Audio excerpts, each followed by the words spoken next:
In Memphis, nothing comes easy, and that's exactly how we like it. This is a city built on hustle, on heart, on grit. And at Carway, our rides are built the same way. Tough, reliable, ready for the grind. No games, no gimmicks, just Memphis-style service. Real, honest, and built on trust. Where grit meets grind, you meet your next ride. Carway, grit, grind, and Pink Beetles.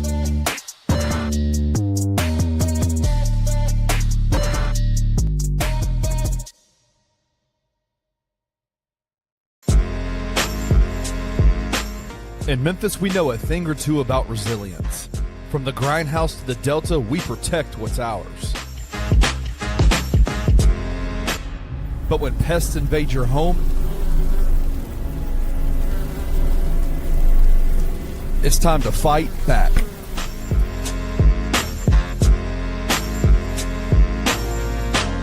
Grade A Pest knows how to handle what crawls, flies, and bites. With local experience and guaranteed results. I'm Reggie with Grade A Pest Control.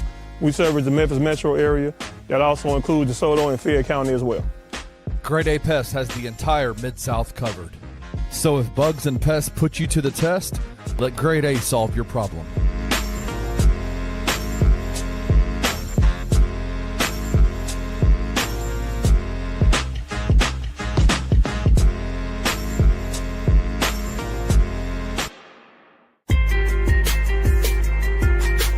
Bluff City Media presents The Anthony Sain Show with your host, Anthony Sain.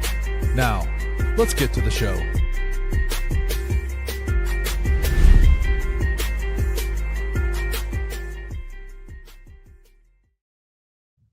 What's going on, everybody? Welcome to the Anthony Sain Show. This is, of course, your host, Anthony Sain. I'm out here in beautiful Whitehaven, Tennessee. I look out my mirror, Kenny Stubblefield, and I can see Horn Lake, Mississippi. I do live in the suburbs of Horn Lake, Mississippi. Kenny Stubblefield is the owner of Bluff City Media. He also doubles as the producer of this show. Also doubles as my very good friend. He was one of the groomsmen at my wedding. It's an honor of a lifetime. As well, man. He is out there in the safest neighborhood and probably all of America, man. Updated stats that came out, you know what I mean? Yeah. Everybody's looking at stats, crime rates, you know, these type of things when it comes down to everything lately. When we talk about things, everybody's using AI now. It's crazy. Everybody's man. Everybody wants to, know the crime rates of cities when it comes down to fandom and all these type of things. You know, those type of things matter when it comes down to fandom and the chances of guys getting killed outside the arena and all. All those things factor into place when it comes down to everything, man. So maybe FedEx Forum should take up the Scarecrows initiative, man, which is something that works in Kenny Stubblefield. Maybe they should hang some Confederate flags outside of FedEx Forum just to keep the neighborhood safe for our millionaires and fans who just want to come to a game without getting killed, robbed, those type of things. And celebrate their heritage. And celebrate their heritage, Southern heritage. Kind of like the Southern Heritage Classic, but not. But a total opposite. I still get the image of some Proud Boys or whatever. Baby, we got to head down to Memphis. They got the Southern Heritage Classic this weekend. About time. Must be with that National Guard stuff, man. Yeah. Made clear it out for us good old Americans. Come back to Memphis. Load up the wagon. Oh, God damn it. This is not what I was rooting to and expecting when I came here, God damn it. I seen all this gyrating. All this goddamn gyrating and twerculating. The food is damn good. The food is real goddamn good than a motherfucker. I ate a goddamn funnel cake. What the fuck? Goddamn seafood bowl. I ain't never ate seafood out of goddamn garbage bag. I ain't never had that shit. Chris Anthony said, we may lose our life, but we won't lose our Nuggets games. I ain't never had no goddamn plantain bananas. What the hell is that shit? I ain't never had no goddamn oxtail. Where's the mayonnaise in my potato salad? I never had no goddamn jollof rice. Fuck is that shit? Goddamn plantain bananas. Never had that shit. Put the raisins in my potato. I ain't never in my life had a fucking oxtail. Bananas. Hey, bro. I'm a black person, bro, that's not a fan of the whole oxtail, plantain, jollof rice. No, bro, y'all can get the fuck You're out not of an here. oxtail person? No, bro, y'all can get the fuck out of here with that shit, bro. Like, I have no desire for that shit. I went to Africa in April with a friend of mine one time, and she was like, David you know, Owens. some Oxtail is shit. Man, I was like, man, fuck no. So this shit tastes like fucking regular, some fucking roast beef and rice, bro. That's all that shit tastes like. I was like, no, man, I'm straight, bro. Why the fuck would I want to stand outside hot as hell, Africa in April, fucking eating fucking some roast beef looking shit, some fucking rice and big ass carrots and fucking like this is fucking pot roast, bro. Why the fuck am I eating this, bro? He said, all right, Chet Holmgren. Like, bro, why the fuck am I eating this shit, bro? This is hot as fuck, fucking fried bananas and shit. Oxtail busted the hell. Nah, y'all niggas had that shit. That shit give fucking slavery to me. That shit does not fucking. That shit does not look good, bro. That shit look like fucking garbage, bro. Yeah, y'all, you and Mr. Tendenism, y'all can have that shit. Tendenism. Nah, I'm good on the oxtails, bro. That shit. Chet Holmgren being asked, "What's your favorite food?" He said, "Oxtails." He said that for real? Yes. Nah, I'm good, bro. That shit look good. There's nothing appealing about that shit. I don't know if that shit I was eating was oxtails or not, but I was like, bro, I'm not impressed by this, bro. Like, what? Why the fuck am I eating this, bro? I think that shit was oxtails, though. It was some. They had like some African food, some Caribbean food down there for African April. I was like, nah, bro, I'm good, man. I'm good, bro. That shit. I mixed that wave. Lamb chops, all that fucking gamey tasting ass shit, bro. That shit. Yeah, I'm gonna let you niggas have that shit, bro. Yeah, y'all go ahead. Tell me about it, bro. Like, I don't think I would ever choose like lamb chops. Like, I'm not a lamb chops. I'm like, why would I eat lamb? Yeah, I know the pandemic, the world damn near ran out of shrimp when niggas got a hold of that shit, bro. Professor X says, I'm with you, saying same thing with chitlins. Hey, I hate to be the one to tell you. Why are your chitlins a chitlins, which is crazy. I eat the shit out with chitlins, but got the oxtail now. Would you ever go to, you know, they had chitlins over in China when I used to live there. I used to eat the shit out of those things. Shit. Did they had Louisiana hot sauce in that bitch? They did not have Louisiana hot sauce, but they also didn't clean out the chitlin. So it was gross. It was gross. Straight shit. You was eating the straight shit pipe with the shit pipe. still in the pipe. Shit in the pipe. That man said, hell, you eat banana pudding. Little kid, palate ass hell no, bro. Hold on. I eat some cookie pudding. Banana pudding, banana pudding fine. Now I won't sit up and eat a goddamn banana like Paul. I won't sit up and eat no banana like that. But I eat some goddamn banana pudding. Banana pudding is fire. What are you talking about? Yeah, man, y'all crazy. Just because I don't eat slave food, chitlins is slave food. Oxtail, I'm good. That just ain't my thing, bro. Yeah, no, this shit like it got a fucking fucking tendon in that motherfucker or some shit, bro. I'm straight. Jared said, try someone. I went to the black side of Amy's family. They didn't tell me what it was and just said, try it. Never again. What was it? Chitlins? Chitlins. Yeah. Damn, your wife be making chitlins, bro. God, they tell you make your boy a plate. Throw something to the side for your boy, man. Y'all niggas crazy. Niggas eat what they eat. Kadari says shit pipes is crazy. And the one thing, I don't eat no pipe still attached to no motherfucker. Yeah, I can say that. Hey, man. Come on, man. These motherfuckers literally be eating ass out here. I thought you eat ass. No, you know ass. No, I'm straight on that. Not on purpose, goddamn. On accident? Yeah, on accident. They ain't too far from each other. But I ain't never went in with the intention of saying I'm gonna eat some ass. Sometimes a oopsie happens. Right, exactly. I mean, hey, one is here, one is there. You get caught up in the game, you know. Sometimes you get caught up in it. I ain't never came in with laser light focus on the ass. Or no. Chris said it happens. I don't know. Yeah, it happens. Yeah, man.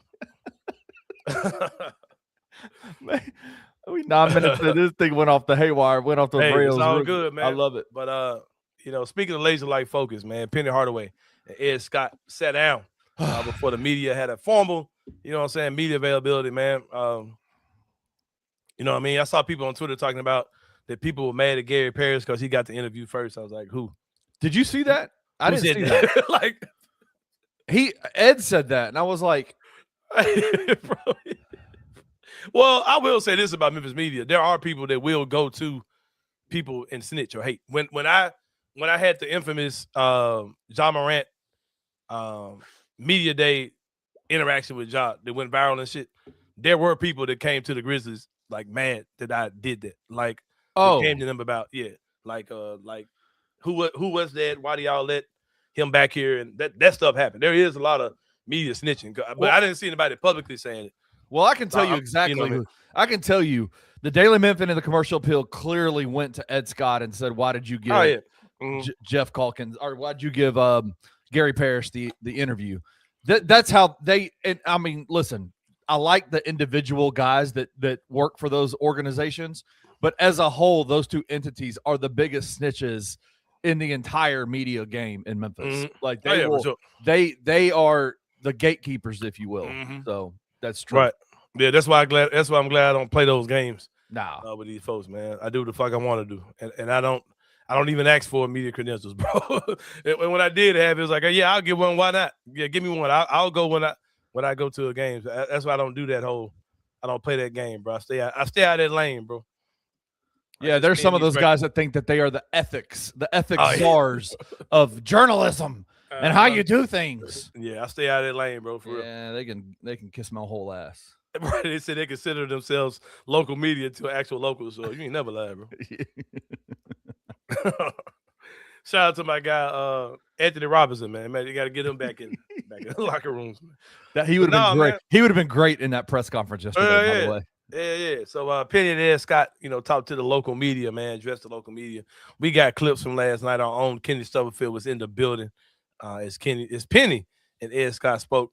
We'll share some of those clips. We'll give our thoughts on it. Most of the show will be about this press conference. I don't even want to talk about what I saw from the Grizzlies last night, man. Fooey, man. Man, buy humbug to this shit. Stop it. Buy humbug to this You cannot buy humbug that one. They look good as hell. This shit made me feel good because my thing is, like I've been telling people, I don't think this is going to be a long rebuild, bro. No. Like, especially if Ty Jerome comes back. We'll talk about that later on in the show, but that shit. 121 minutes, 118 points in the 121. And we talk about Isolo. Oh, they got this rookie coach don't know what he's doing. The man came in with a game plan to fucking to shut down Jokic with no bigs on the court, bro. So he had the most ever turnovers in any game ever in Jokic's career was last night when Taylor Hendricks the Taylor Hendricks and Omax Prosper beat that ass the entire game. They played so well. Taylor Hendricks balled.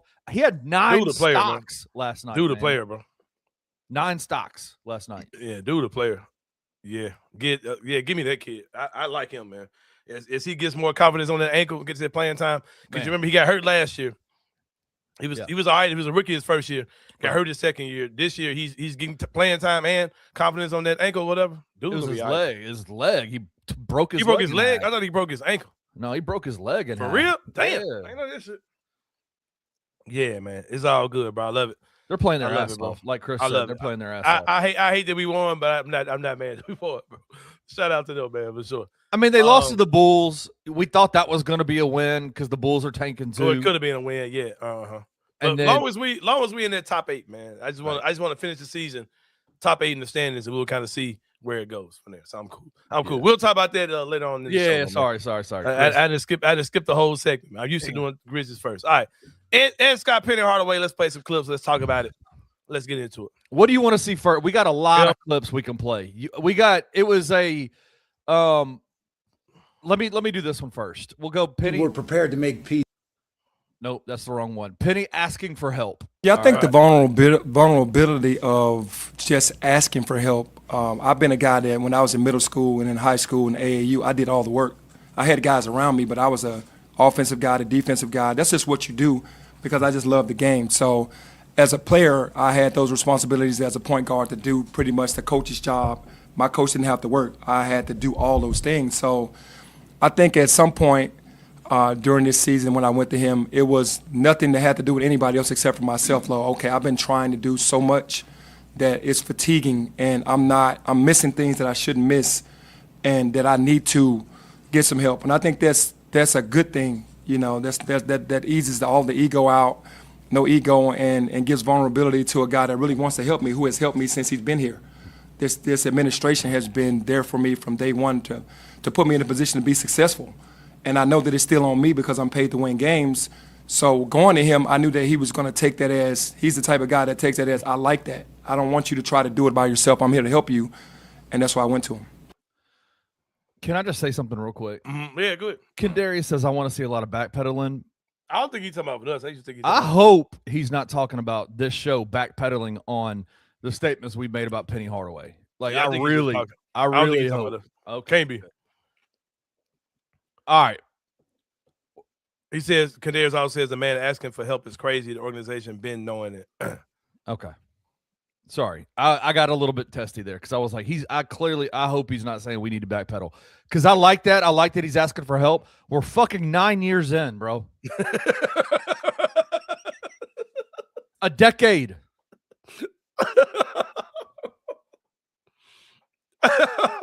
A decade. Yeah, here's the thing, man. Like, and we'll talk about this too.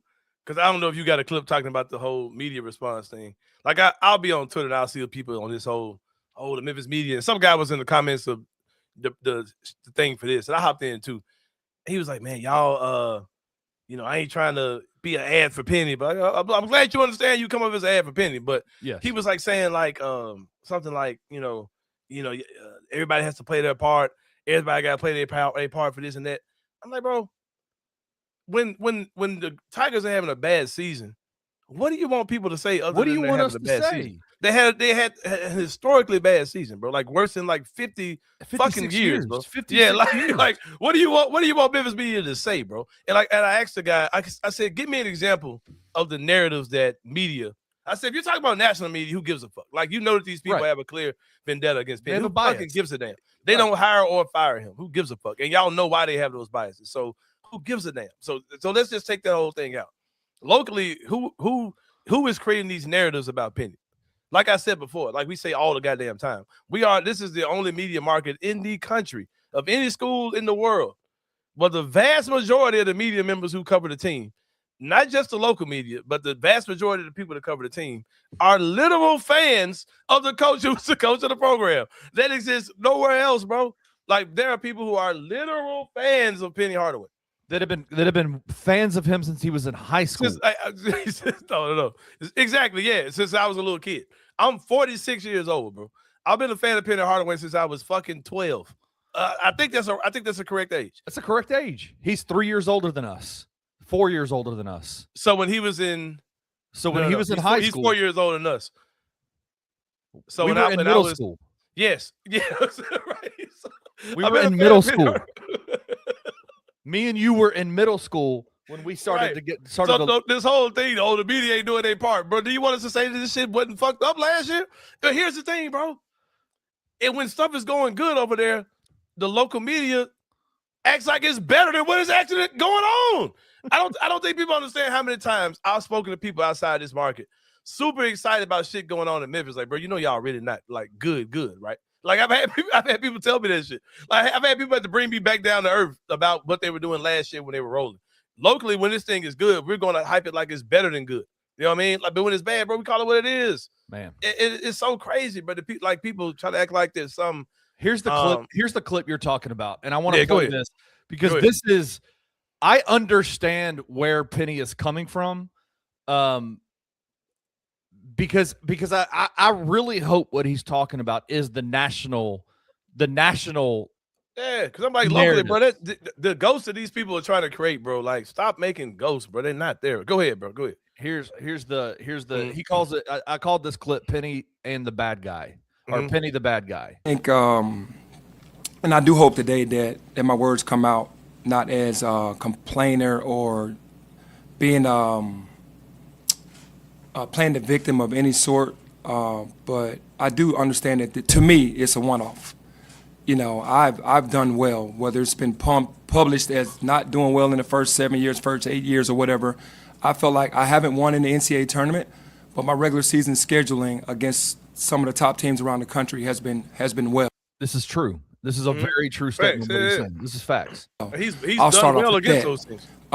He's 164-80 in 8 seasons or 60. Like his regular season record has been great. Good as fuck, yeah. And he's beating some good teams, bro. Yeah. So it was me just trying to really grind out this season. I felt like it was the best coaching job I've done, and the hardest coaching job I've done to just try to get 13. All right, let's talk about that statement. This is the best coaching job and the hardest coaching job. This has been kind of our very own Roman Cleary put out a tweet saying, talk about it being the best coaching job. In context, what do you think he's trying to say right there? Because clearly this is not the best coaching job he's done, right? Well, we're not playing these videos in the order that they were said. I don't think so, right? I think that Penny talked about how he made mistakes and how. This is 5 minutes into the press conference. But he did admit that he did make mistakes, right? Like coming into right. Yes. So with that being said, he's talking about in the context of the roster I had after the mistakes I made. I think this was the best coaching job I did, all things considered. Okay. Do I agree with him? Probably not. But it's up there. I think just to get through this season, you know what I mean? Even though they had 13 wins, with the guys he had out there that I identified to be losers, and most people identified to be losers a long time ago, I don't think he's talking crazy, bro. And he led the statement with it was the hardest. Then he said it was the best. Then he closed it out again saying it was the hardest job I've had to do to get 13 wins out of this team. Right. And I think it's just really overblown, bro. It's just totally overblown. Sam Tolliver says, this is what kills me, bro. This is what makes me want to just scream. Sam Tolliver, shout out to you, Sam. I don't think you've ever been here before. Peace to you, bro. He says, what can Penny do or say to get the national media on his side again, like a fresh start? Why do we give a fuck, bro? Who cares? Why do you care, bro? Who cares? Why do you care, bro? They never will.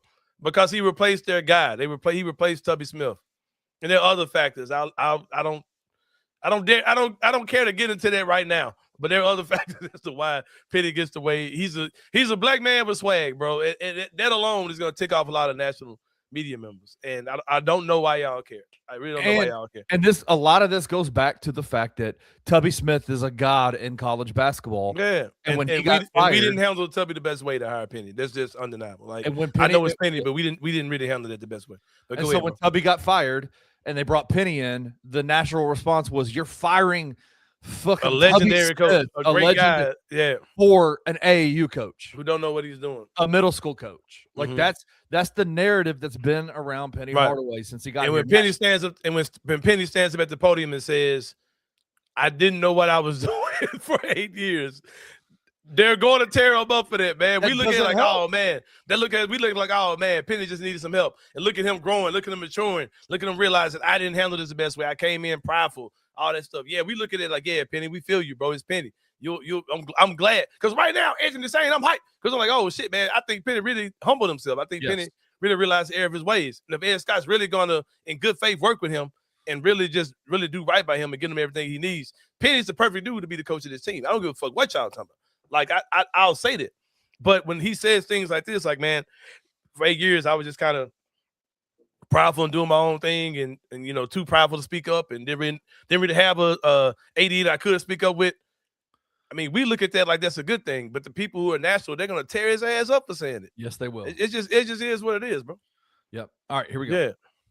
Shout out to what John Freeze said. I got a lot more to go. I'm sorry, bro. Put this up real quick, Kenny. The media doesn't want to see ex-NBA stars become successful in coaching college basketball. Everybody knows it. But go ahead, bro. Yep. All right, let's say white boys, but go ahead. Go ahead, bro. Fred Hoiberg. Right. But to answer your question, I think that you just got to put a product on the floor and you got to give them a vision, in my mind, that it can change and it will change. I mean, it's just, to me, this year was a one-off. But nobody liked it. I didn't like it. It was, nobody wants to win for this team in this city more than me. And I just don't feel that around the city that everybody's saying we gave up on you. I think the narrative was clear from the media on what it was, but I didn't hear this from every fan at the end of the day. So I know we have work to do. I understand momentum. And, you know, I talked to Ed about that. And at the end of momentum, the U and the M being capital for the University of Memphis, we need that. But we also need help from you guys. We never post anything that I do well. I mean, honestly, I never get a lot of stuff posted well. That's just not true, man. That's just not true. Like, what did he say? He said, I was reading comments. What did he say? No, he said, I don't get things posted that I do well. And I'm like, hey, that's not true. No, that's not true. That's just not true. I think Penny and too much of our fan base gives a fuck about what And it's not like every national member is against Penny, bro. Breaking news: most national media members don't give a fuck about what's going on in Memphis, bro. We're not on the map like we think we are, bro. Like they honestly don't care, bro. Like they honestly don't care one way or another. Most of the people when you look at like hot seat charts, they don't even have Penny on the hot seat. They had like, it's something to take a look at, but whatever. Like they really don't care, bro. They don't care as much as we think they do. Like we're literally like creating a bunch of it's Jeff Goodman and maybe a couple other people, bro. It really ain't worth talking about. But go ahead, bro. Go ahead. I think in this clip, he's specifically talking about local media. He's not talking about that's crazy. That's crazy.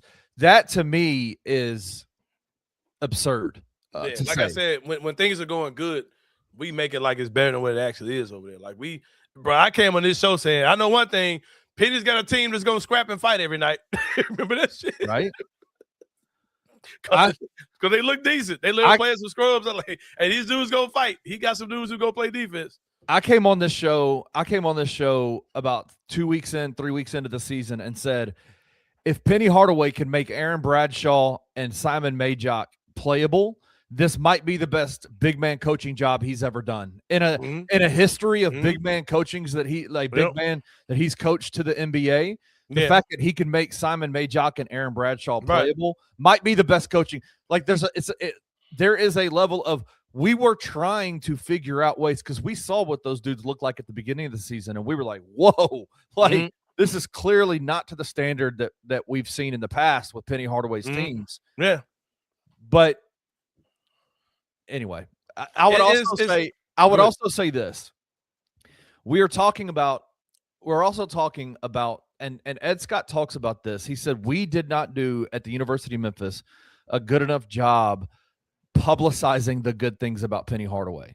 And I agree with that wholeheartedly. Penny Hardaway's practices are never open to the media, ever. We never get to go and cover any of the practices, seeing him in practice. The digital content that comes out from the University of Memphis, they never show behind the scenes stuff with Penny Hardaway ever.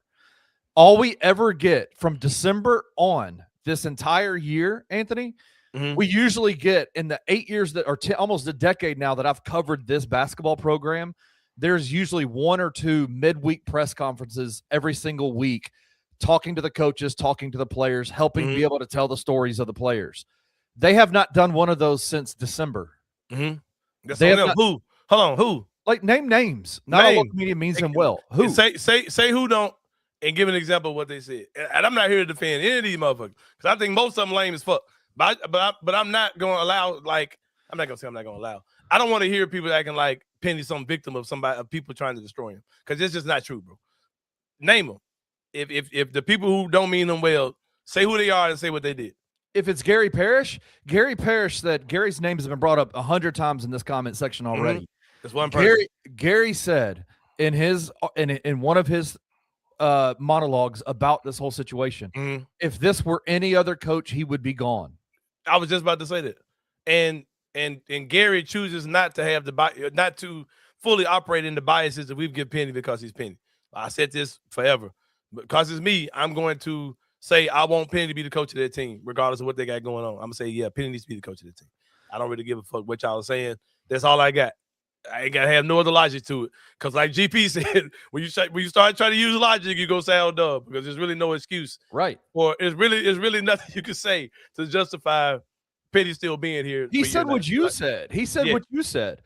Gary came out and said, listen, and I don't know why we're defending Gary Parrish on Bluff City Media of all people, bro. Network. Like, but like I said, name the people, bro. Name the local media who's out to get Penny. How is he out to get Penny, bro? Explain it.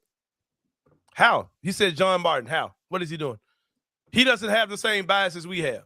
We have if you can say that I'm judging Penny Hardaway like I would judge any other college basketball coach, you're lying, first of all. And just because.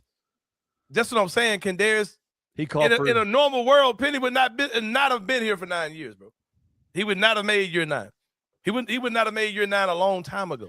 He would have made year 9 when the violations and shit were coming. Yeah, but it's fucking Penny, so you had grace for him. And he called for dude's job. Kevin Brooks got upset a few minutes ago when I made fun of the fact that it's 8 years in, and he said roster turnover. He made a lot of mistakes. What could you do with the coaches Penny had to fire? NIL out of control, bro. You made the statement like he can't ask for help. What the hell? We ain't never seen XFL. Nobody said he can't ask for help. It's 8 years in.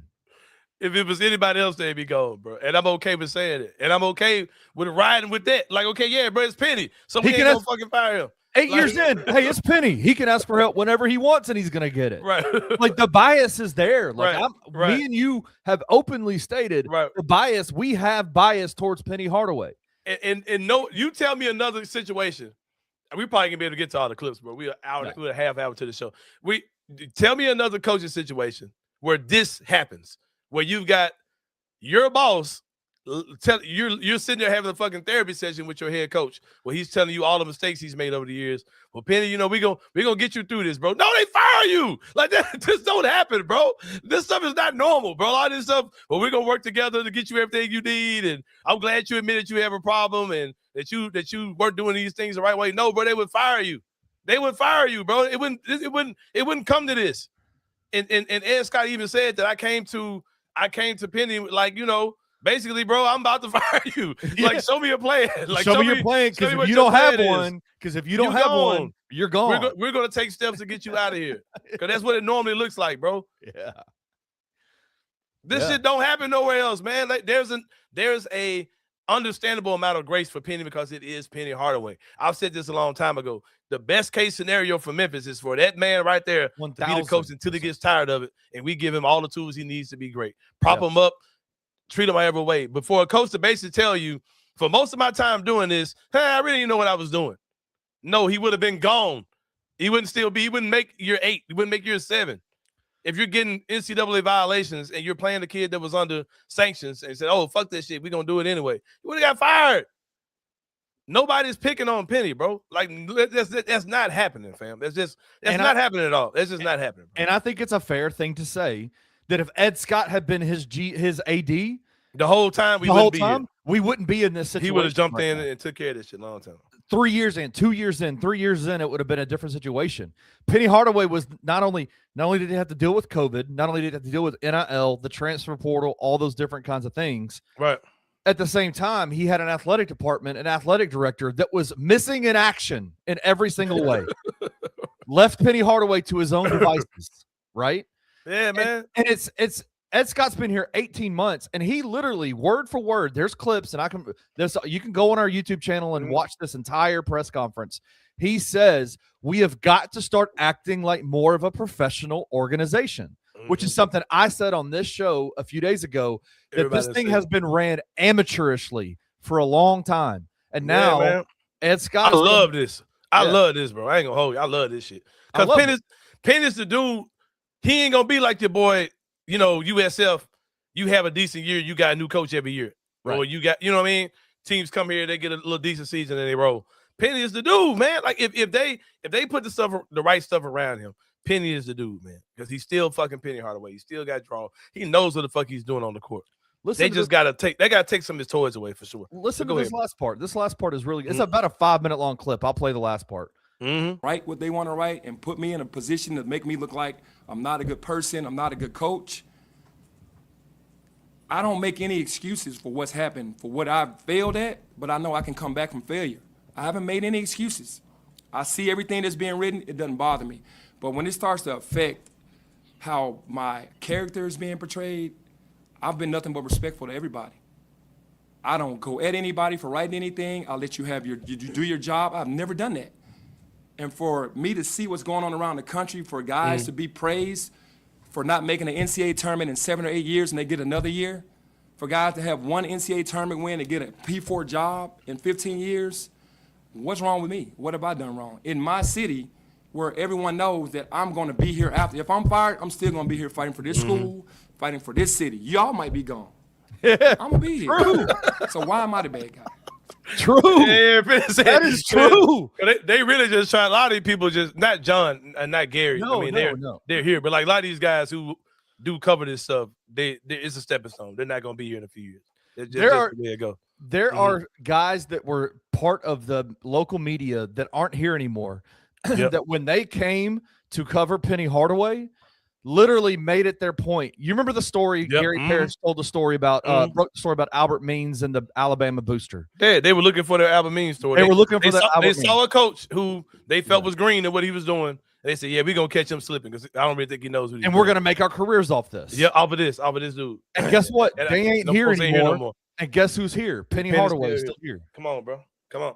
And he's going to be here. And he said it. Even if I'm fired, I'm still going to be here working with this university, taking care of this university. Come on with that shit. Like Ken said, that should scare y'all, man. Penny with help should look like a goddamn winner. Hell yeah, bro. I love that last part. I do think that the narrative that that nobody's assassin. Everybody knows. Yeah, what was he talking about? Like what he said, who assassinated his character, bro? I don't know. Everybody knows. There is not a single person that you can sit across from and say, is Penny Hardaway a good man? He is one of the best men in the world. Like, that dude is amazing. The work that he does is way before he was coach University of Memphis. That's why they changed. Because I had a conversation with fuck it. I'll say who had the conversation. Mark Giannotto had a conversation with Giannotto. He was like, "Oh man, Penny you can't do these things for a kid and move him to Memphis." And I said, Mark, let me pull you to the side, brother. I literally pulled him to the side. I said, bro, Penny been doing this shit way before he was coach University of Memphis, man. I can tell you stories of kids because they from the M and they play basketball that Penny has 1,000,000% taken care of since they were little kids, bro. And that's just what Penny does. That's what he's always done. You can't take that away from him, man. You can't try to act like this man some dirty ass coach, doing this stuff, man. When he's the coach of the team, Well, what I mean? I would ask Mark, did you get your Albert Means story? Oh shit! Did you get your Albert Means story? Get the fuck out of here, man. Get the fuck out of my city. Hey, bro. That's why we get pissed off, bro. Like, man, y'all ain't for the.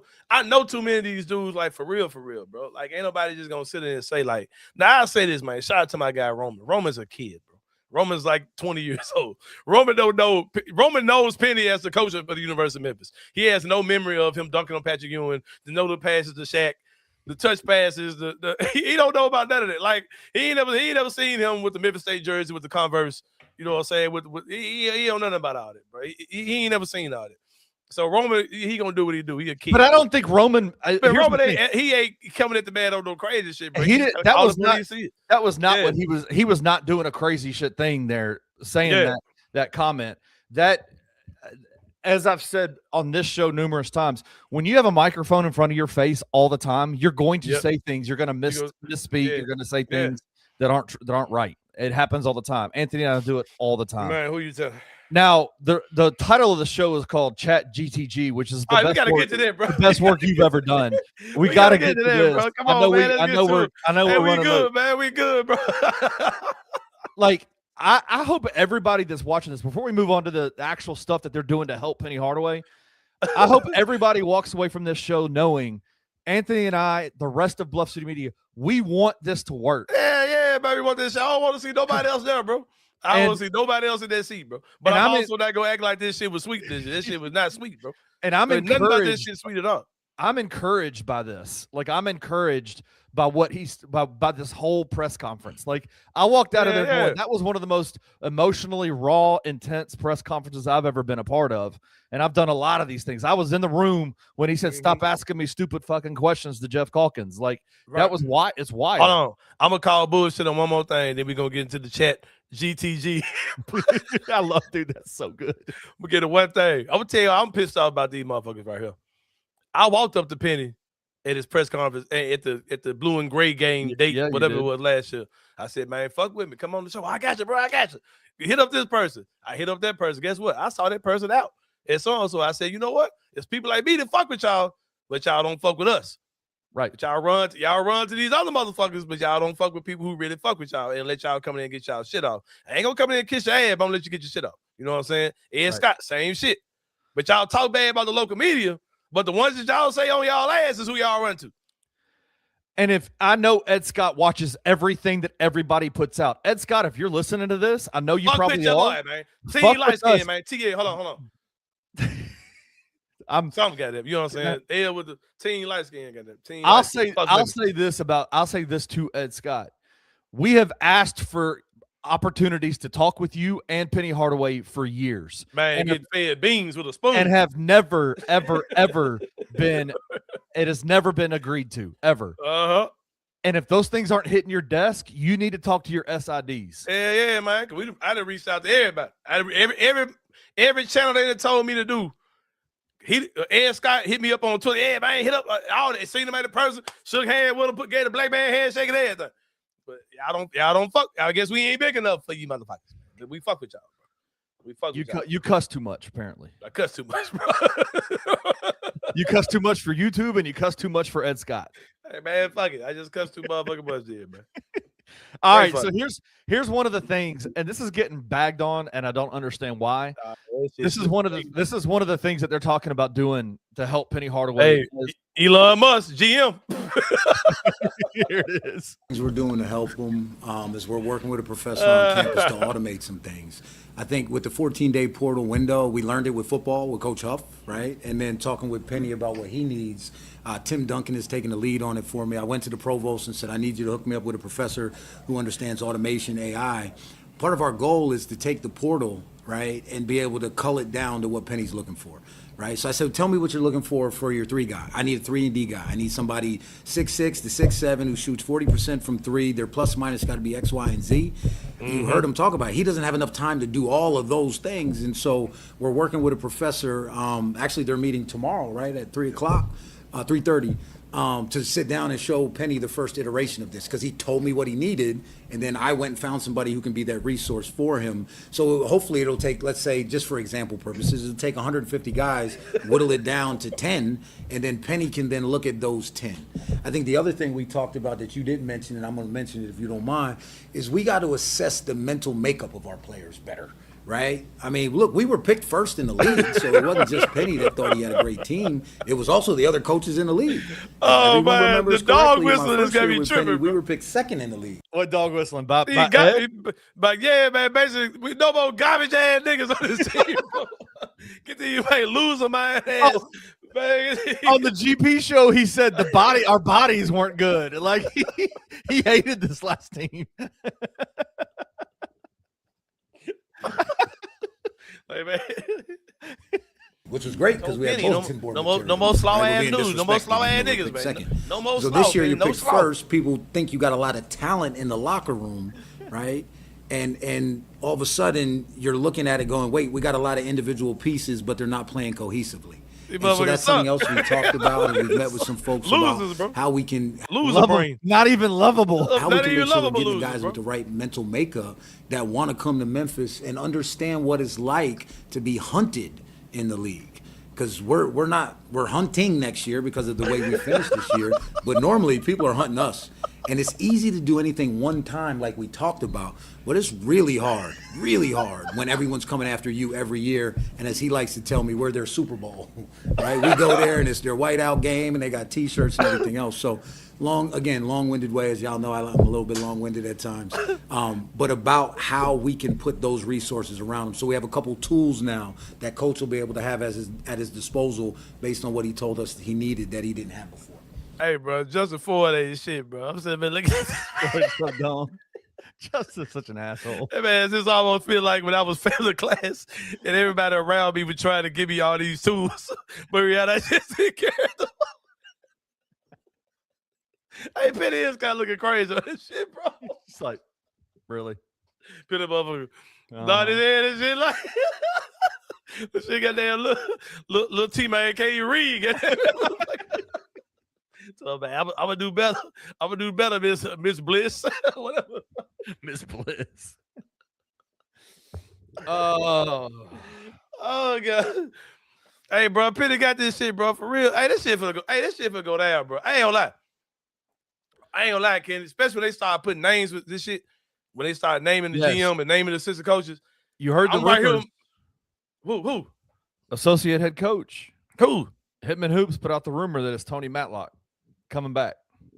Where he come from? Where he at now? He's the former assistant coach who. No, I'm saying where he at now though. Alabama State head coach, coming back. I'm not excited about it, but anyway. Associate head coach, not GM. Associate. No, bro.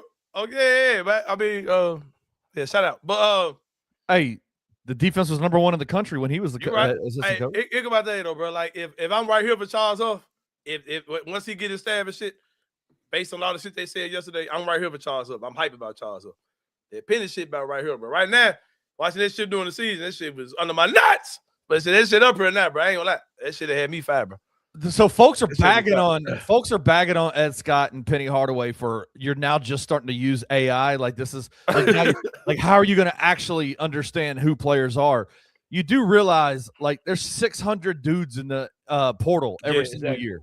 Like here's the thing: if you're doing research on these guys, you're using the internet. Yes. You're googling all these things, finding out about these kids, and then you're going out doing your research. You're going out on the field to talk to these kids, whatever you got to do. He's basically saying with AI, we can do a lot of that groundwork, and this is something that more coaches need to start doing, like eliminate some of the trim some of the fat on these kids. Let's say it like this. Here's the analogy. There's 10 steps to recruiting a player. Step 1 is introducing yourself. Step 10 is signing that player, getting him on campus.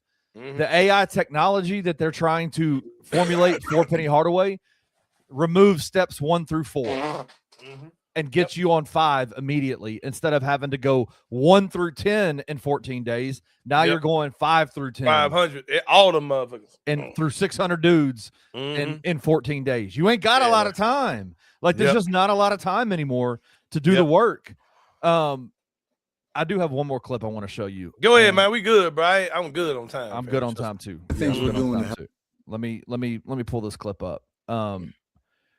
This is another example of we're 8 years in. All right, here we go. Yeah, it's funny that you said that. Again, I'm not a complainer. You know, I'm not going around going, hey, I've gone through COVID, NIL, rev share, portal, 3 presidents, 3 ADs. It's true. It's true. And everything has changed, but I don't make any excuses. Again, all I've done is try to keep my head down and try to do better. When the playing field was even, I was out recruiting the top guys. I had 2 number 1 classes. This is true. I brought some really heavy hitters in here. All right, don't say nothing else. When it went to the go to something NIL, else before we start thinking. And the portal shifted everything. Yeah, there you go. I stopped going for freshmen, and I started trying to go in the portal. So for me, good. It's changed dynamically, and now you have to have help from the country, which is pretty special right now because I know all of this is ordained by God and orchestrated by God because Hold on, Penny. You get murky. You get.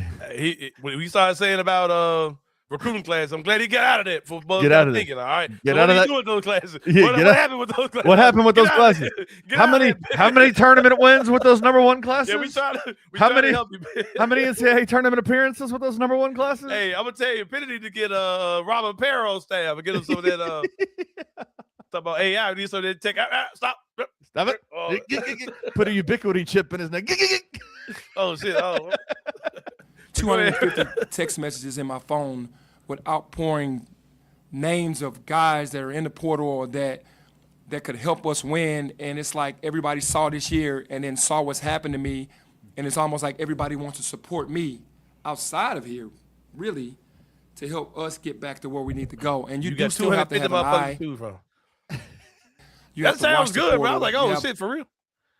No, he says 250 He said 250 messages with people, whatever. But we have a system that we're going to put in place that we can kind of, I'll tell him about it after. Okay, but Ed will tell you about that. But we're putting systems in place to be better, man. It's time. GTG. I've shifted GTG. because now this year there wasn't the losses the wins that I learned from. It was the losses and the energy in this season that taught me what I needed to know to move forward and be better. And that is a part of it, and understanding what my strengths and weaknesses were. Because again, I've watched Matt. This part is, I wish he wouldn't have said this. Like, right, come on, play again. Painter stand outside of a huddle and someone else draw his plays up while he stood outside of the huddle on offense and defense, and that really freaked me out. This is why the John Martins and the Gary Parrish do we really need to keep this guy? Like, this you is have to understand crazy. that, man. Yeah, it's crazy to say that, bro.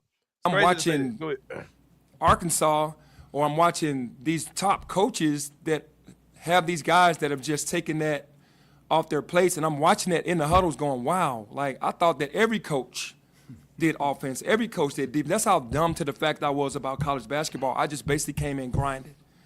And through my ignorance of what I thought this was about, just grind, I haven't allowed enough people to help. And that's where I faltered. And now it's time for me to really be in a position. I'm in a position now where I almost lose my job because I just haven't come to the grips of this is the business of basketball. This is what's changed. This is what you have to do. And then now you can really just be great at this one thing and not have to do everything. Because I came from the middle school, grassroots, high school, where I did everything. So, again, that's not an excuse for anything that's happened to me. I don't want to sound like I'm pushing anything off on anybody else. It's just what has happened to me. And it's way different because I was in a great position when it was about let's go recruit mano a mano. Yeah. All right. Kenny, while you were playing that clip, Kenny, I did some work. I have a soft version, a soft launch of the GTG software. I have that already, and I threw some stuff out too. I'm trying to help Penny, bro. Hey, I'm trying to. Hey, he said the media gotta help, so goddamn it, I'm trying to do my goddamn part with GTG over here, Kenny.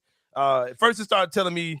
I asked for a list, right? What players are? This is what I asked. I said, who are some of the worst players in college basketball that you think maybe look at the end of the transfer portal, right? This says, Angela, I'm gonna keep it real with you. There isn't a clean public list of worst players that are in the transfer portal. Coaches beat even analytics sites don't frame it like that. He said, but what I can do is tell you what type of guys typically don't pan out. Aaron Bradshaw. He said the high maintenance, low efficiency guys. These are the ones coaches quietly move on from. What they look like: 25 minutes per game, bad shooting splits, sub 38% field goals, sub 30% from three, negative advanced metrics, low PER, bad offensive rating. Why they hit the portal? Coaches stab on some upgrades, had opportunity but didn't produce. Example archetypes: starting guard averaging 9 to 11 points per game on bad efficiency. Turnover heavy point guards. These guys are very common portal entries every year. So that's an example of what they're giving me, right? So number 2, former 4-star, 5-star recruits who didn't develop. Number 3, rotation players who got passed up. Number 4, inefficient big men. Number 5, wrong position guards. Number 6, in the bench power conference players. Number 7, that's it. So I said, okay, give me some names, right? All right, high minutes, low efficiency guards. AJ Starrs are names they said. We taking AJ Starr off the list. AJ Storr for Ole Miss. AJ Storr for Ole Miss. We taking them. Yeah, I got my wrong glasses on. Hold on. Switch it up. He looks like a ball player. Woo, all right, boy. AJ Storr, get him out of here. DJ Wagner. Take him off the list. Damn. Justin Edwards, get him out of here.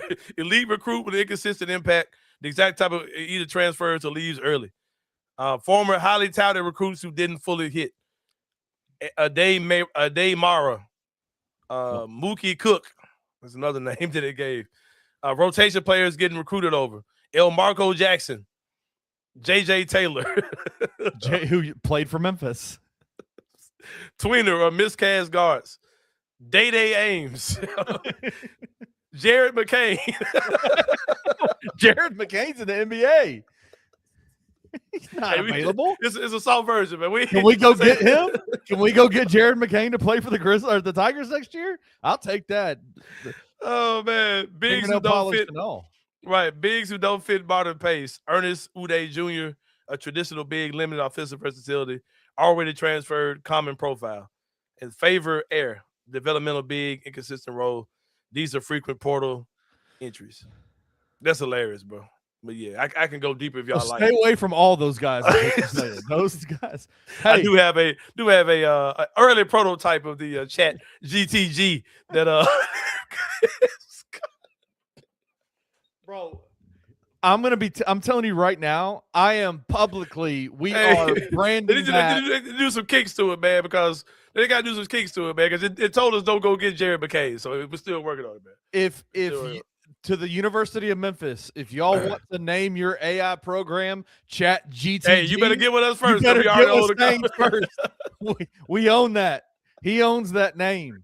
We better put a cease and desist on y'all motherfucking ass, bro. A cease and desist. Now, I will say one of the weirdest parts about that entire press conference was the fact that they mentioned a certain player's name more than who's still in college with eligibility left. They mentioned this guy's name a lot, and I understand the point behind what they were saying, but it was kind of crazy. Here it is. They're very lucrative. Here it is. I think Penny's been honest. I think we were prepared to make PJ a very lucrative offer, right? I think Penny's been honest about this, and I said it yesterday, and I'm saying it in front of Penny Hardaway so y'all all can see it. I wish that he would have gave them a deadline by, if you don't respond back to me by a certain day, I got to move forward. That was 2 years ago. That is so crazy that they're bringing this up again. Anyway, I think we both learned from that. I wanted PJ Haggerty back. I did. I mean, the guy's a 22, 23-point-a-game guy, right? The city loved him. Fans came out, right? He had a good experience at Memphis. PJ won more games at Memphis than he's won anywhere else combined. That's true. I'm not mistaken, right? And so that's the part that I think we can do better together, is where I got to say to Penny, you got to move, because if you don't move, I have to check him on that, and he's got to be okay with that, right? But I also know why he waited. So I think what we can do and what we can do. Penny is not liking this part of the conversation at all. I can tell you that right now. Look, he's looking at him like, Island nigga. Hi, bro. I Professor X looking up. Not Professor X in the sure chat. He's got the resources. You know. What I believe Penny needs to do is make decisions on his roster immediately. And, to my satisfaction, to be completely honest, he had meetings with the players right after he met with his assistant coaches the other day. And he told them all, from my understanding, and listen. Me if I missay anything here, here's what I expect your role to be next year. Here's what I think we can offer you, because this is the type of team that I'm trying to build. Yes. That's the key. That's the key. He did not tell these dudes, y'all are welcome to come back. Just let me know by Friday. That's not what he said. No, that's not what he said at all. I guarantee you, if you listen to what Ed Scott said, nobody was offered anywhere close to the money that they got this year. He probably offered them dudes literally fucking barely nothing. He said, based on what we're trying to do, you're not going to play. I will bring you back at this. You're not going to play. Your pay is going to be commensurate with how much you are not going to play. Yeah, I guarantee you that's what there's probably 3 guys on this team that he would say you can come back and play. Mm-hmm. Julius Stedford. I would say Julius Stedford, Quante Berry, Simon Majok are the only 3 guys that I would say. Yeah, I hate my boy ain't part of that list, man. I hate my boy ain't part of that list, bro. He's not. But for real, if you want to play the rest of this, you can. But now we can keep it moving. But yeah, that's clearly what he's saying. He's not saying, "Oh, I want everybody back." No, he offered them dudes, "Hey, you can come back, or you can come back at this little. You can't come back at where you were at first." But great stuff, man, by Ed Scott. I cannot believe that the first hour-long segment number 1 was dedicated to University of Memphis basketball. Hey, like they say in the comments, man, Penny's still king. No, fuck no.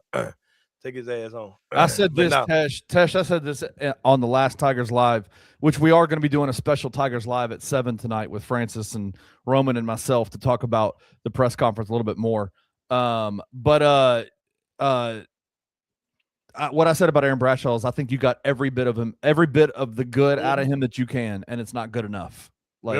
I think you move on from him. Yeah. 1 to 5 on Saturday. 1 to 5 on Saturday, Tesh. Yeah, we gonna holler at you, bro. We gonna holler at you. But good stuff, man. Want to make sure we show some love to our good friends at Carway Automotive, man. Carway, the right way, is the website. Not just a website. It's not just a slogan. It's how they do business over there. They operate with integrity. Got some great salesmen over there. Ask for my guy Mike. Ask for my guy Jason. Ask for my guy Taylor, man. Financing is definitely available. Bad credit, no problem. Check them out, 6154 Summer Avenue. They're also looking for new salesmen. They're doing so well. They need more salesmen over there. Give them a call at 901-440-8251. Ask for my guy Mike when it comes down to those if you want to be a new hire over there at Carway. And if you're a Barbie girl living in a Barbie world, man, you can get a pink Beetle at Carway, man. The only place in the world you can get a pink Beetle. I seen them in the wild, and I know Carway moving them joints like it ain't nothing to play with, man, for sure. Be like Scottie Pippen Jr. Be like Zaire Williams. Be like me, man. Get your car from Carway. We can all stamp and say the good people at Carway took care of us, man. Get with them. They will get you in the game. They will also purchase your quality used vehicles as well at Carway. Also, man, if you're trying to step out on the city, man, enjoy this beautiful weather that's going on this weekend, make sure you give it my guy, man, Antonio Jones, the master of definition. Been in the barbering game for about 30 years, man. It's a clean, family-friendly environment. Whether you a single mom, whether you a guy trying to get your stuff right for the weekend, Antonio Jones will get you in the game, bro. All the fades off the chain all the time. They do kids cuts, women's styles as well.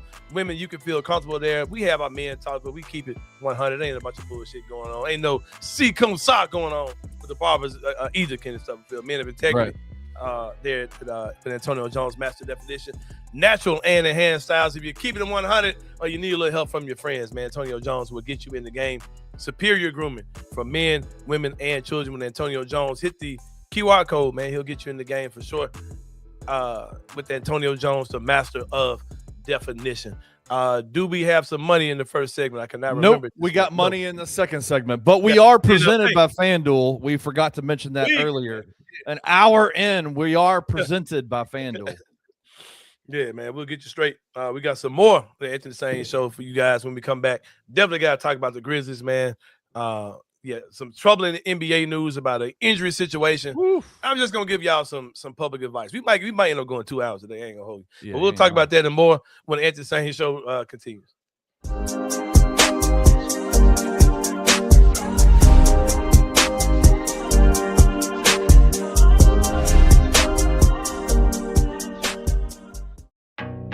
Some dreams don't just come true, they come with 4 paws.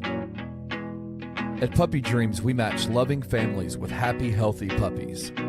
From playful companions to lifelong best friends, your perfect match is waiting. And with our professional grooming spa, your pup will look as amazing as they feel. Visit Puppy Dreams today and meet the one who's been waiting just for you.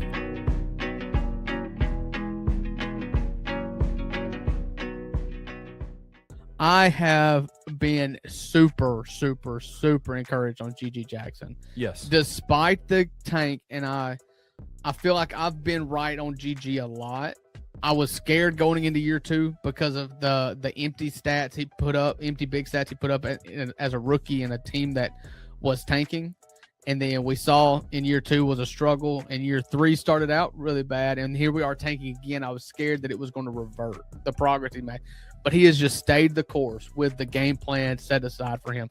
It is all downhill. It's all physical. He's trying to touch the rim every single time he gets into the paint. Exactly what you need from GG. Like when you were looking to find out like who the cornerstones of your next generation are going to be, you need a guy who can close. You need somebody who's going to come into the fourth quarter and be like, forget all the other stuff that happened. Forget everything in the first 3 quarters. Yes, I wasn't efficient, but now it's my turn. Like, I'm going to put the hammer, the nail into this coffin, and we're going to go home with a win. Tune into the post-game bounce live on the Bluff City Media YouTube channel immediately after every Memphis Grizzlies game for instant reactions and breakdowns.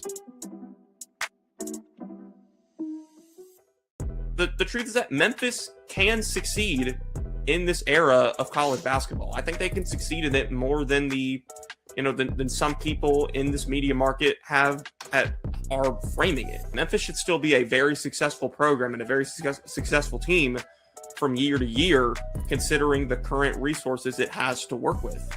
And this whole initiative, this whole plan that's set to be carried out by Penny Hardaway and Ed Scott, respectively, along with the rest of this program and the rest of this athletic department, it's certainly aiming to mitigate a lot of these negatives for good there.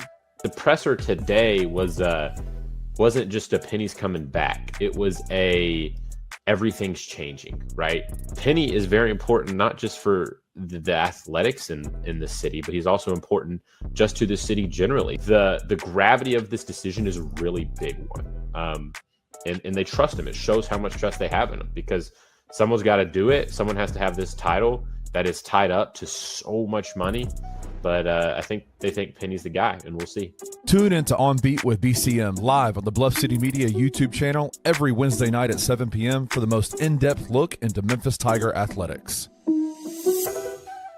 Memphis, it's time to plant your flag. Join us this Saturday for an afternoon of art, college basketball, and celebrating this great city. The Plant Your Flag series is a direct response to recent national media coverage of the Memphis Grizzlies and the city they call home. Curated by Australian artist Wayne Hunt, the series celebrates all things that makes Memphis, Memphis. The people, the places, and of course, basketball. Partnered with Bluff City Media, the artworks include caricatures, odes, icons, and landmarks that set the story straight about the 901.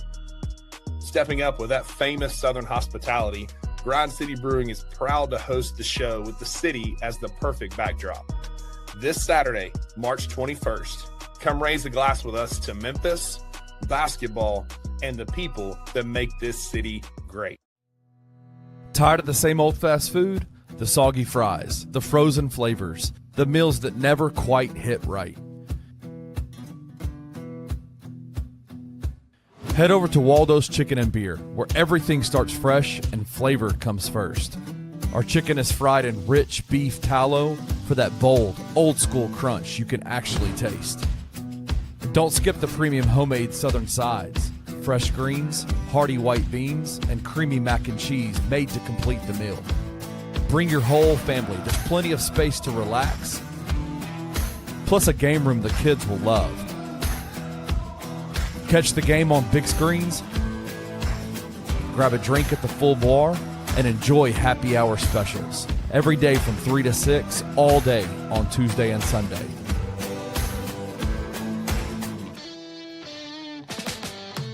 Waldo's Chicken and Beer. Real food, real flavor, made from scratch.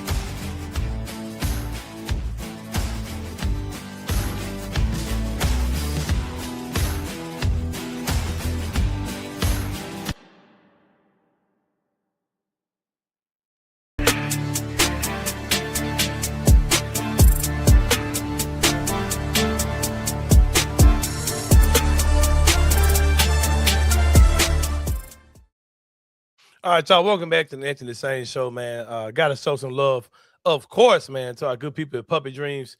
Kenny being his sexy voice, man, when he be on his when he does Puppy Dreams commercials, man. They are on 1740. Welcome to Puppy Dreams. Yeah. You want to get your dog. Want to get your dog on? Come out to Puppy Dreams. Puppy Dreams, where dreams are made with puppies. Big paws. Anyway, Big paws. Puppy Dreams. Puppies make life better at Puppy Dreams, man. Visit on 1740 North Germantown Parkway. What stands out about them is the fact that you can go into their recently remodeled showroom and have a one-on-one time with the dog of your choice. One-on-one time with the dog of your choice. Take it for a test drive. Yeah, man. Take it for a test rub or a pet or whatever the hell you do with dogs, man.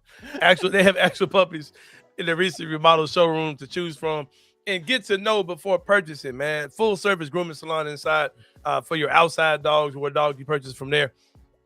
Have a 1-year warranty, man, and financing is available. When I say 1-year warranty, things happen with the puppies, man. So your puppy is guaranteed for 1 year, and financing. Like I said, they do in-house financing for people who want a dog, but man, they have all the funds to get it at that one time, man.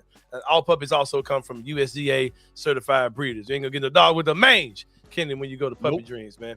They're open Monday through Saturday, 10 to 7 p.m.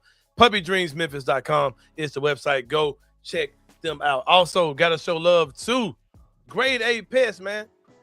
The weather's constantly changing, going back and forth. Bugs are coming for you, man. It's about to be picnic season. It's about to be all that type of stuff, man. You know you got that hot dog water sitting on the grill, on the stove. You know you got cookie crooks in the house, man. Nasty, dirty dudes. Little nasty kids, man, eating cookies and shit, dropping crumbs all over the house, man. You know the critters are coming, but they come, man. And then just life happens. Sometimes the stuff is outside of your control. Reach out to Grade A Pest. They got 20 years of experience in pest and rodent control. It's a homegrown business from a born and raised Memphian, committed to excellence by applying human and pet-friendly products that are both safe and highly efficient to meet your pest control needs. Reach out to my guy, Richard Freeman Alexander. Text him directly, 901-628-4867. You can call them, text them on the same number. Hit them on the email, gradeapservices@gmail.com. They are the best thing going when it comes down to pest control. It's Grade A Pest. When rodents and pests, man, put you to the test. Ooh, that Grade A solve your problem, man. Quit playing, bro. You got it back, baby. You're got on, it back, man. hey, you're on a roll today, man. You're just like that, man. It's just like Chat that, man. GTG. Hey, yo, and now I'm telling you, hey, and they don't sell rolls, but they got these legendary little biscuits, little cheddar biscuit things at muffin things at Waldo's. They're off the fucking chain, bro. Go get you a half dozen of them hoes, man. At Waldo's Chicken and Beer, get you some, man. They got a made from scratch kitchen, nothing frozen, all fresh food. I cannot believe this is the first time I've talked about those little biscuit things, which are fucking amazing. They're fire. It's a great spot for families. All the food is fried in beef tallow, no oil. Premium southern sides like greens, white beans, mac and cheese, and other just amazing sides they have as well. All made from scratch. Game room, full bar TVs for a full family experience. They got happy hour drink specials every day from 3 to 6 and all day on Tuesday and Sunday. Get with them, man. And ask them when you go. Them little biscuits you like. If you tell you like the biscuits, ask them about their waffle because it's not on the menu, but the waffle is something they say. Ask for the secret waffle.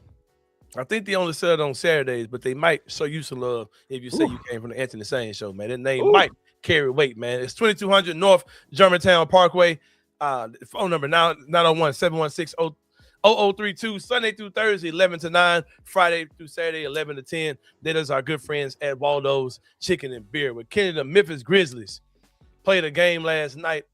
We're going to talk about that in the three-pointer where we talk about three things going on in the world of sports. The man said just ask for a blue waffle, man. Something wrong with Justin Ford. Been around too many goddamn white women, man. You just it's crazy ass shit. That motherfucker crazy, bro. What do you say? Man said just don't ask for a blue waffle when you go. Man, fucking crazy. Justin's crazy, man. I like this side of it. All I ever see of Justin is him on the baseline taking pictures, and he's so professional and so whatever. I love in the comment section. That dude's hilarious. Some of the coldest images that you know of the Memphis Grizzlies, Justin Ford took them joints, bro.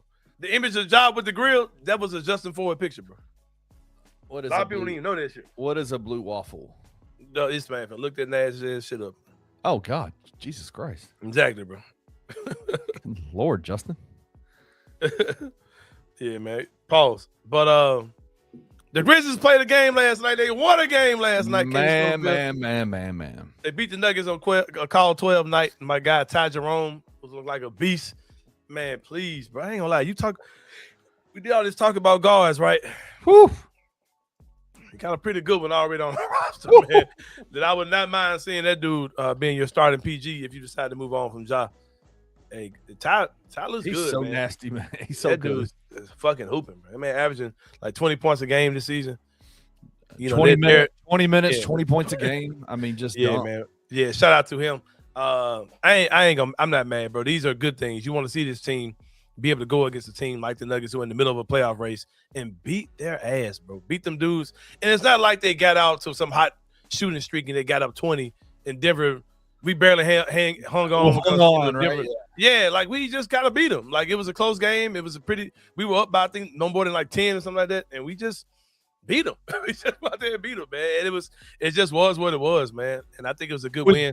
Deke Giroux getting 20 minutes in the game, like it's just I keep saying the quiet part out loud, man. You can say what you want about Tomas Isolo. That man shit looks good, and that shit works, bro. And you can, hey, I'm telling you, if he gets some more dudes out there, and it's time to really play some ball, they may be looking like a play-in playoff team next year. That's just my thing, bro. I mean, I don't think this, just because John and Jaren ain't here, don't mean that we ain't got dudes that can cook. Like I think we could be a very fun team as soon as next year. But they did have a fun promotion last night, call 12 night. Pretty cool promotion, man. Had the plastic burner phone for Ja Morant, in honor of Ja Morant, man, for the call 12 thing. Also, Dawn Montgomery on Twitter. I don't know if you know who she is. She's a media member for one thing. She covers the Dub as well as other sports things. She's very independent, but she also is very sexually liberated. What? She don't give a fuck, bro. Should I Google her? Probably should. I was told not to Google Blue Waffle. Yeah, Dawn Montgomery is she's a Twitter personality, and she used to be on like one of Diddy's podcasts, like one of the not Diddy, but the company that the company the company that Diddy owns. Fuck man, the publication that he owned where they did the comments, they did the Versus podcast. No, they do the y'all know what I'm talking about, bro. But she used to work for them, I think, and she's talked about how she got away from there because things started getting weird, and she's worked for Revolt Media. Thank you, Professor. Yeah, but anyway, bro, she said so Memphis could drop. I forgot. I hadn't really thought about this. I'm not gonna say that I really even 100% knew either, but she was like, "Call 12" is like what you say when the police are around. Like you say, you call 12 to let people know 12 is here. It's like Memphis could do this anti-police life, but Atlanta can't have wings. Oh, that's good. That's good. I like that. For the fucking burner phone, right? That's pretty good. That's pretty good. But she was joking though, right? But yeah, she's you know what I'm talking about, bro, because I've shared some of her tweets like this lady really don't give a fuck, bro. Like she's a hardworking journalist out there, hardworking content creator in the sports world, man. But yeah, the Grizzlies did get a win last night. You can't lose them all, Kenny. You can't lose them all. You can't lose them all, bro. I never put the connection together that call 12 actually is like you do a call 12 when when the popo is around. But go ahead. I just think it's so. I loved what I saw out of them last night, and I know it doesn't help the tank. I know it doesn't help with draft position, but it makes you feel good about the future, bro. It makes you feel good about what they have. I liked what I saw out of Cedric Coward last night. I liked what I saw out of Taylor Hendricks. I think the revelation to me is Omax Prosper. I love how he plays basketball, and I really do think. No matter what this team looks like at the end, like at the beginning of next year, whoever they have draft-wise, free agency trades, whatever, I still think Omax is going to get some minutes next year. He's just for sure. He's a guy that comes in and just fucks shit up when he's out there. For sure. And I love it. For sure. So yeah, man, moving on. Number 2, man. Let me get into a different mode on this one, man. I got some things to say to this, man. Yeah, Draymond Green dropped a video. I haven't watched this video. I've seen. You want to see the video? I've seen like what the quotes from it, but I haven't watched it. Stuff is just dumb to me, bro. But we'll talk about that. Play the video and we'll jump into it. As opposed to going Memphis more than once, and just do Memphis. Just do everybody a favor and move that team to Nashville. There's no great hotels in Memphis. I love the people of Memphis. They are incredible. Shout out to the people of Memphis. I love them. But just from an NBA standpoint, man, like there's not a sauna or a hot tub in sight. Nowhere. Not at the gym, not at a spa, not at a hotel, nothing. Not in sight. So the NBA either need to send that to Nashville so they can have proper facilities, or even better, the NBA, it should be mandatory that teams have at least a hot tub and cold tub, but probably a sauna in their visiting locker room. Like, it should be mandatory. It should be mandatory that all the seats in the NBA are higher up. These things should be mandatory, but also get Memphis the hell out of Memphis and send them to Nashville. Like, come on. Like, do the right thing, people. It's a reason the Tennessee Titans are in Nashville. Do the right thing. He's fucking trolling, bro. I hate Draymond. He's such a troll. Man is such a fucking dickhead, bro. That man just ain't got no hot tub, sauna, nothing. They ain't got shit like, bro. Oh, I love the people, though. You know what I'm saying? Yeah, but fuck the people when I take their team out of there, you know what I'm saying? So we can live this NBA life and style, man. Like, fuck Draymond, bro. It's just not true what he's saying, number one. That's not true. Right. It's just a bunch of nothingness, bro. But because we understand the implications of if they uproot this team from here, that would be horrible. It would destroy this city, bro. Like there's undeniable. Not just from a sports standpoint. It would destroy the city. It would hurt us big time. And shout out to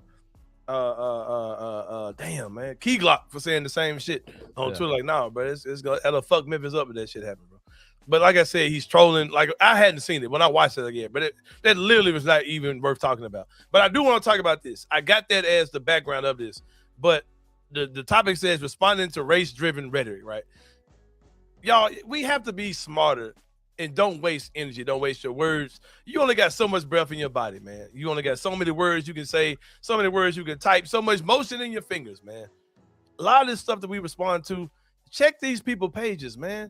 Yeah, it's some racist idiot 9 times out of 10, and that's what pisses me off about people like Draymond. Shout out to my guy. Can't think of his name, man. Fuck, I can't think of his name, but he jumps in the comments a lot.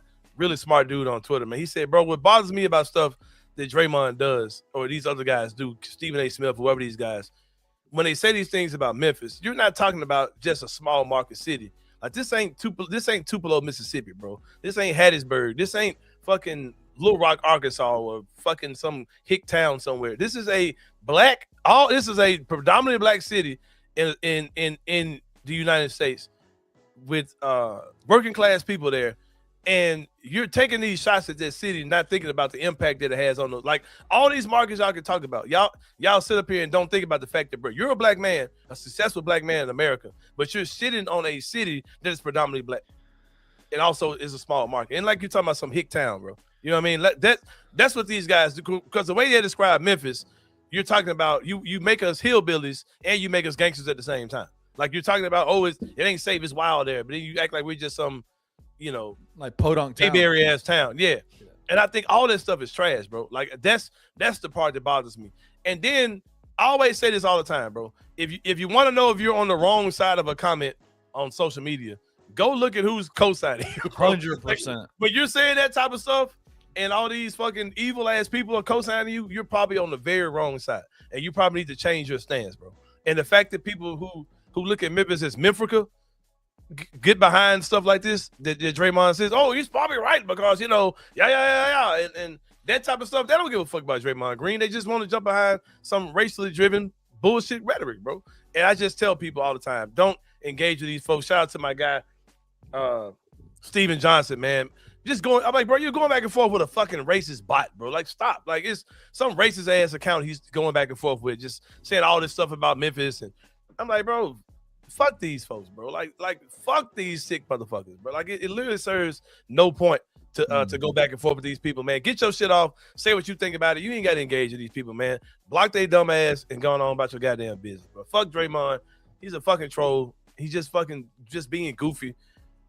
Like, if somebody else said, a lot of these dudes who got this shit to say about Memphis is because these Memphis girls be on their ass. They came to Memphis and ran to the wrong girl because these Memphis girls don't play that shit.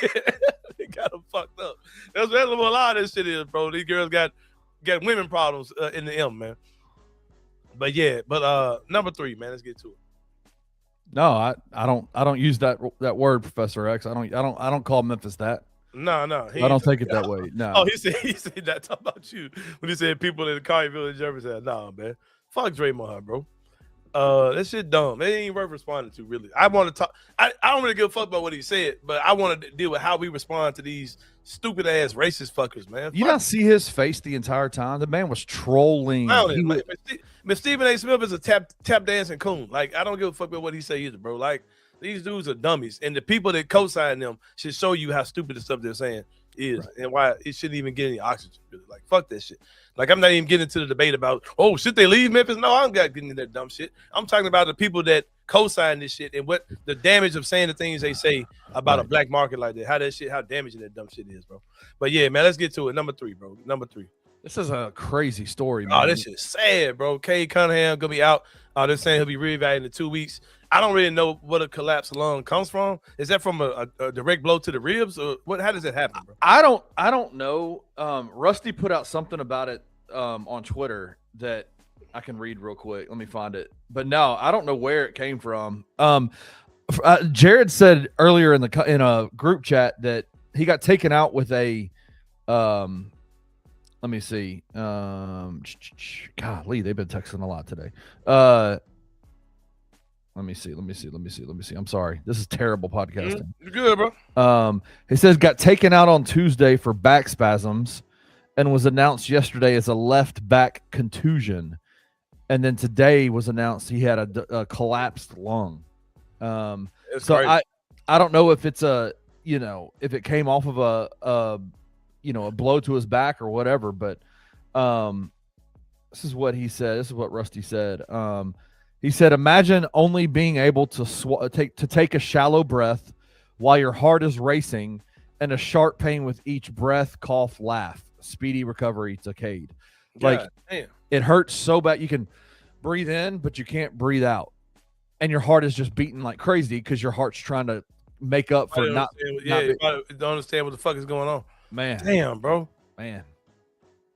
And they're saying 2 weeks, this feels like he's going to miss the playoffs, bro. Like, how the fuck do you come back from that shit?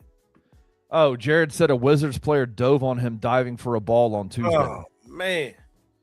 So it came from impact. It came from an impact. Damn. Them 4 season might be cooked from that shit too, bro. Damn. Because I ain't really just got a bunch of just dudes like that. You know what I mean? Like, no. Oh, man, that shit sucks, man. Best That's wishes crazy. to Cade Cunningham for sure. But we do got some we do have some FanDuel. Yeah, some FanDuel numbers. We got some games tonight. This is a parlay, a same game parlay over at FanDuel today for tonight's games. It's called the Stat Sheet Stuffers same game parlay. Mm-hmm. It's a points, rebounds, assists, which y'all know is one of my favorite parlays. I love the Cade points, Cunningham rebounds, is assists. a sheet stuffer. So yeah. Shout out to him, man. Salute to my guy Cade, man. Victor Wembanyama over 38.5 points, rebounds, assists. Who are they playing tonight? Let me see these matchups real quick. We got the Spurs versus the Suns tonight. Victor Wembanyama over 38.5 points, rebounds, assists. Lakers versus the Heat. Luka Doncic over 48.5 points, rebounds, assists. That's crazy. Seems like so much, bro. So much. Donovan Mitchell, the Bulls are playing the Cavaliers. Donovan Mitchell over 35.5 points, rebounds, assists. Kawhi Leonard, the Pelicans are playing Kawhi and the Clippers tonight. Kawhi Leonard over 39.5 points, rebounds, assists. That parlay is at the odds are plus 1,074. $10 wins you $107.46. Yeah, so get with that on FanDuel. The Duke Blue Devils are losing right now, 28-19 to Siena. Maybe they can get Jared McCain to check in before he transfers. Hey, your boy, Brian Hoxson, the coach at South Florida that we talked about yesterday. His team is getting smacked by Louisville in the first round without Michael Brown Jr. Oh my God. 75-61, 6 minutes left in the second half. Duke is losing. They're down 9. McNeese is up 7. Breaking news. He called Syracuse like, my bad. Hey, big head, what you got? Hey, let me come on back, man. TCU beat Ohio State at the buzzer. What else? That's a lot of cool games. It's good, man. Good to have the NCAA tournament back. I'm about to sit down and watch some of this shit, man. Some of this shit for sure. Just to give y'all a quick update, Memphis Magic Volleyball Institute has been going well. Day 4 is today. We're gonna take a break on Friday and come back on Saturday. It's been awesome, man. It's just been awesome for real. I'll tell y'all more about it on Monday, man. Well, for Kenny Stubblefield, this is Anthony Sain. We'll see y'all tomorrow, man, and we out. Thank you for listening to the Anthony Sain Show. If you enjoyed this episode, leave a rating and a review wherever you download your podcasts. Also, like and subscribe to the Bluff City Media YouTube page. We'll see you back here next time.